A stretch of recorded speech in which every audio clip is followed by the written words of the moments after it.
tous. Chaque semaine, comme vous le savez déjà, nous sommes influencés par des énergies différentes qui nous viennent du cosmos. Et durant la semaine du 18 au 24 juillet, l'énergie cosmique dominante nous aidera à comprendre pourquoi et comment le désir insatisfait, le désir inassouvi peut être un véritable cadeau.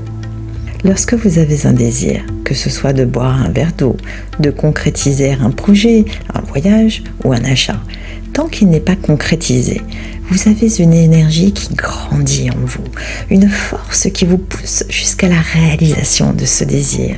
Et finalement, une fois ce désir concrétisé, l'adrénaline croissante que vous avez vécue, que vous avez ressentie pendant la période de la pré-réalisation, retombe aussi sec. Par exemple, vous avez très soif.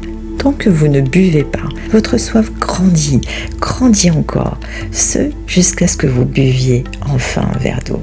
Et paf, ce désir assouvi disparaît. Il est évident qu'il y a une certaine satisfaction quand nous arrivons au résultat final. Il est jouissif de pouvoir profiter de son achat ou de son voyage, mais ce plaisir n'est, le plus souvent, qu'éphémère. La joie d'avoir enfin acheté une nouvelle voiture, par exemple, s'estompe petit à petit au fil des semaines, n'est-ce pas ? Certes, nous pouvons continuer à ressentir de l'appréciation, mais l'adrénaline qui nous accompagne pendant toute la période qui précède notre achat, les recherches du modèle qui nous séduit le plus, les options que nous voudrions avoir, eh bien tout ce plaisir lié à cette démarche disparaît. En fait, le désir qui se manifeste perd de sa force, il perd de sa puissance. C'est comme si vous aviez un vase vide, vous le remplissez d'eau, il est plein et ne peut plus rien contenir. Il en est de même dans les choses spirituelles. Le désir prend naissance dans le manque. En fait, il est exacerbé par le manque. Une fois satisfait, ce désir n'a plus lieu d'être. Par exemple, vous souhaitez préparer un anniversaire surprise à votre fiancé. Vous contactez en douce sa famille, ses amis, afin que tout le monde bloque la date. Vous vous occupez de tous les préparatifs afin que tout soit parfait. Et pour son cadeau, vous réservez un week-end en amoureux dans un endroit inédit. Plus les jours passent et plus l'excitation monte crescendo.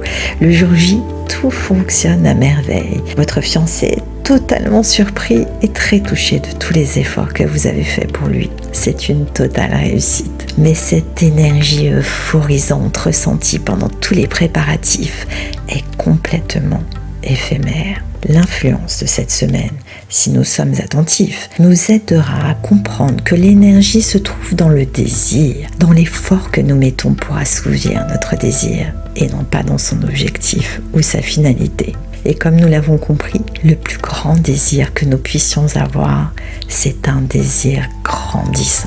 Nous pouvons être des personnes spirituelles, nous pouvons apprendre et évoluer, mais nous devons nous poser ces questions importantes qui sont: quel est le vide que je ressens aujourd'hui à cause de mon manque de compréhension, de mon manque de croissance et de connexion ?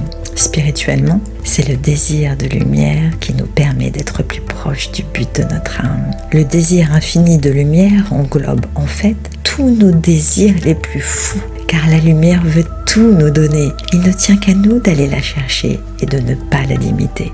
Comment faire ? Personne n'a dit que c'était facile. Pour récupérer cette lumière, nous avons tout intérêt à changer notre vase, c'est-à-dire casser d'abord notre vieux vase devenu trop petit pour recevoir cette lumière. Et pourquoi le casser ?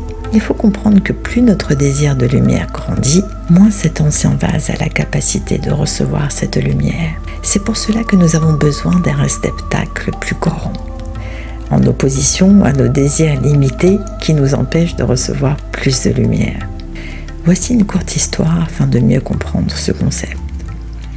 Il y a quelques siècles, un homme eut un rêve prémonitoire lui annonçant que si son épouse tombait enceinte, elle mourrait en donnant vie à son enfant. Bien évidemment, aimant sa femme de tout son cœur, il ne pouvait avoir de relation intime avec elle pour éviter ce drame. Ne comprenant pas l'éloignement de son mari, l'épouse alla visiter le sage du village. Le sage convoqua le mari, qui lui raconta son rêve.